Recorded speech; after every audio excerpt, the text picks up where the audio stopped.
दोस्तों नमस्कार। समाजवादी पार्टी के संस्थापक दिवंगत नेताजी मुलायम सिंह यादव के छोटे बेटे प्रतीक यादव का बीते दिनों दुखद निधन जो हुआ, इस घटना ने पूरे यादव परिवार को झकझोर दिया। प्रतीक यादव अपने पीछे दो नाबालिग बेटियों और अपनी पत्नी अपर्णा यादव को छोड़ गए।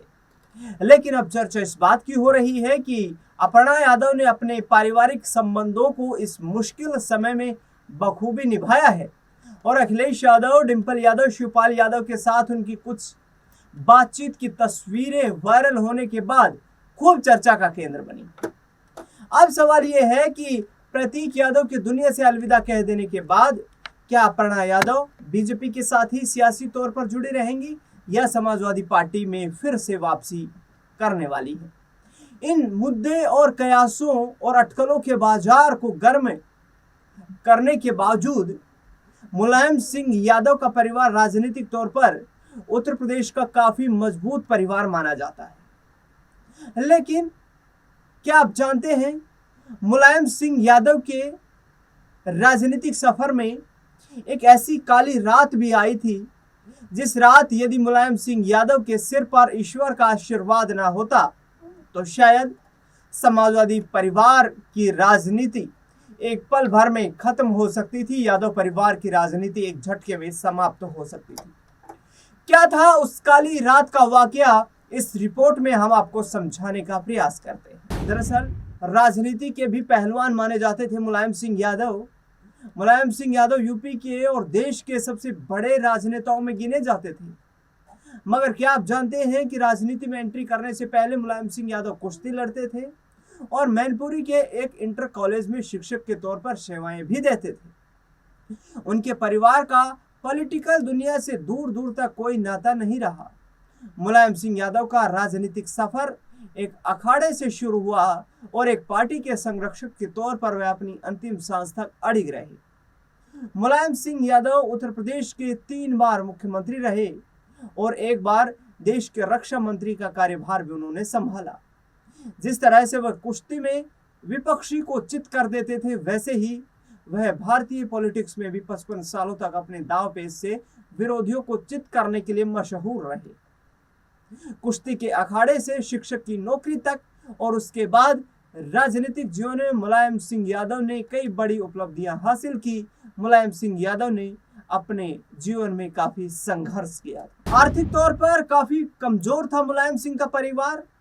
22 नवंबर 1939 को उत्तर प्रदेश के इटावा जिले के सैफई में जन्मे मुलायम सिंह यादव राजनीतिक जीवन की शुरुआत में आर्थिक रूप से सशक्त नहीं थे। पहलवानी और मास्टरी छोड़ने के बाद उन्होंने पूरी तरह राजनीति में आने का निर्णय लिया था। मुलायम सिंह कुछ दिनों तक मैनपुरी के करहल स्थित इंटर जैन कॉलेज में प्राध्यापक भी रहे। वहीं 1965 में मुलायम सिंह यादव ने इटावा में एक कुश्ती प्रतियोगिता में हिस्सा लिया था। इस कुश्ती प्रतियोगिता ने मुलायम सिंह यादव की जिंदगी हमेशा के लिए बदल दी। कुश्ती प्रतियोगिता में चीफ गेस्ट के तौर पर जसवंत नगर के विधायक नथु सिंह यादव ने शिरकत की थी। मुलायम सिंह यादव ने कुश्ती में अपने से दोगुने पहलवान को पटखनी दे दी और इससे नथु यादव बेहद प्रभावित हुए। नथु सिंह यादव को मुलायम सिंह का राजनीतिक गुरु भी कहा जाता है। 1967 में नथु सिंह यादव ने मुलायम सिंह को चुनाव लड़वाने के लिए अपनी जसवंत नगर की सीट तक छोड़ दी थी। 1967 में सोशलिस्ट पार्टी के टिकट पर सबसे कम उम्र में उन्होंने विधायक बनकर दमदार तरीके से अपने सियासी सफर का आगाज किया। महज 28 साल की उम्र में ही वो विधायक बनकर विधानसभा पहुंचे। बचपन से ही मुलायम सिंह को राजनीति में दिलचस्पी थी। राजनीति की तरफ रुझान और बचपन से ही सकारात्मक प्रतिभा के धनी मुलायम सिंह यादव अपने बचपन से लोहिया को अपना आदर्श मानते थे। वह उनके भाषणों को पूरी गहराई के साथ पढ़ते और सुनते थे। मुलायम लोहिया के समर्थन में कई रैलियों में हिस्सा लेते रहते थे, लेकिन विधायक का शागिर्द बनकर अब वह पूरी तरह राजनीति में आ गए। जब फर्रुखाबाद में लोकसभा का चुनाव हुआ तो मुलायम सिंह यादव उनके प्रचार के लिए आगे आए। ऐसे में उनका राजनीति के प्रति रुझान देखते हुए लोहिया भी उनसे काफी प्रभावित हुए। मुलायम सिंह यादव ने लोहिया के विश्वास पर खरा उतरकर दिखाया और दिग्गज नेता हेमवती नंदन बहुगुणा के खास को अपने पहले ही चुनावी बिगुल में करारी शिकस्त दी। इसके कुछ समय बाद उन्होंने देश में किसानों की आवाज बन चुके पूर्व प्रधानमंत्री चौधरी चरण सिंह के साथ मिलकर उनके कदम चिन्ह पर चलना शुरू कर दिया। कम ही लोग जानते हैं कि नन्हे नेपोलियन का खिताब चौधरी चरण सिंह ने ही मुलायम सिंह यादव को दिया। इसके बाद फर्जी एनकाउंटर के खिलाफ आवाज उठाई। 1980 में वीपी सिंह की सरकार जब डकैतों के खिलाफ अभियान चला रही थी, तभी फर्जी एनकाउंटर के नाम पर कई लोगों को निशाना बनाया गया। उस वक्त मुलायम सिंह ने इसके खिलाफ आवाज उठाई। इसी कारण वो काफी परेशान भी रहे। तब चौधरी चरण सिंह ने उनको 2 बड़े पद से नवाजा, नेता प्रतिपक्ष और प्रदेश अध्यक्ष। उन्होंने मुलायम सिंह को अपना उत्तराधिकारी भी माना। वहीं उनको लेकर एक किस्सा काफी मशहूर है।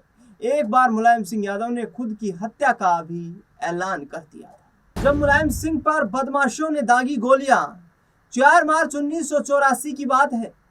मुलायम सिंह यादव की इटावा और मैनपुरी में एक रैली थी। रैली के बाद वो मैनपुरी में अपने एक दोस्त से मिलने गए। दोस्त से मुलाकात के बाद मुलायम सिंह 1 किलोमीटर ही चले थे कि उनकी गाड़ी पर ताबड़तोड़ फायरिंग शुरू हो गई थी। गोली मारने वाले छोटेलाल और नेत्रपाल नेताजी की गाड़ी के सामने कूद गए। करीब आधे घंटे तक छोटेलाल, नेत्रपाल और पुलिस वालों के बीच फायरिंग चलती रही। छोटेलाल नेताजी के ही साथ चलता था, इसलिए उसे पता था कि वह गाड़ी में किधर बैठे हैं। यही वजह है कि उन दोनों ने 9 गोलियां गाड़ी के उस हिस्से पर चलाई जहां नेताजी बैठा करते थे। लगातार फायरिंग से ड्राइवर का ध्यान हटा और मुलायम सिंह यादव की गाड़ी डिसबैलेंस होकर एक सूखे नाले में गिर गई। नेताजी तुरंत समझ गए कि उनकी हत्या की साजिश की गई। उन्होंने तुरंत सबकी जान बचाने के लिए एक योजना बनाई। उन्होंने अपने समर्थकों से कहा कि वो जोर जोर से चिल्लाए, नेताजी मर गए, नेताजी मर गए। उन्हें गोली लग गई, नेताजी नहीं रहे। जब नेताजी के सभी समर्थकों ने चिल्लाना शुरू किया तो हमलावरों को लगा कि नेताजी सच में मर गए। मुलायम सिंह यादव को मरा हुआ समझकर हमलावरों ने गोली चलाना बंद कर दी और वहां से भागने लगे। लेकिन पुलिस की गोली लगने से छोटेलाल को उसी जगह मौत हो गई और नेत्रपाल बुरी तरह घायल हो गया। इसके बाद सुरक्षाकर्मी नेताजी को एक जीप में 5 किलोमीटर दूर कुर्रा पुलिस स्टेशन तक ले गए, जिसके बाद पुलिस महकमा एक्शन में भी आया और नेताजी की सुरक्षा बढ़ाने के साथ साथ आरोपियों पर कड़ी कार्रवाई भी देखने को मिली। लोकदल ने उस दौरान कांग्रेस पर आरोप लगाया था। मुलायम सिंह जिस वक्त पत्रकारों से अपने ऊपर हुए हमले की जानकारी दे रहे थे, उस वक्त करहल के पूर्व विधायक नथु सिंह भी मौजूद थे। उन्होंने कहा कि मैनपुरी में लोग लोकदल के कार्यकर्ताओं की वजह से दहशत में जा रहे हैं। उन्होंने उस वक्त ग्राम विकास मंत्री बलराम सिंह यादव के समर्थकों पर इस हमले का आरोप लगाया था। वहीं इटावा के लोकदल अध्यक्ष महाराज सिंह ने आरोप लगाया था कि सत्ता में बैठी कांग्रेस अपराधियों को मदद से अपनी राजनीति को आगे बढ़ाना चाहती है। तो ये नेताजी की वो कहानी रही जो कि एक अनसुनी कहानी है, जिसमें नेताजी ने खुद को अपने मौत का नारा लगवाकर दर्जनों लोगों की जान बचा दी थी। इस खास रिपोर्ट को लेकर के आपका क्या कुछ मानना है, कमेंट बॉक्स में जरूर बताएं। देश दुनिया से जुड़ी बड़ी खबरों के लिए लगातार बने रहें हमारे साथ। धन्यवाद।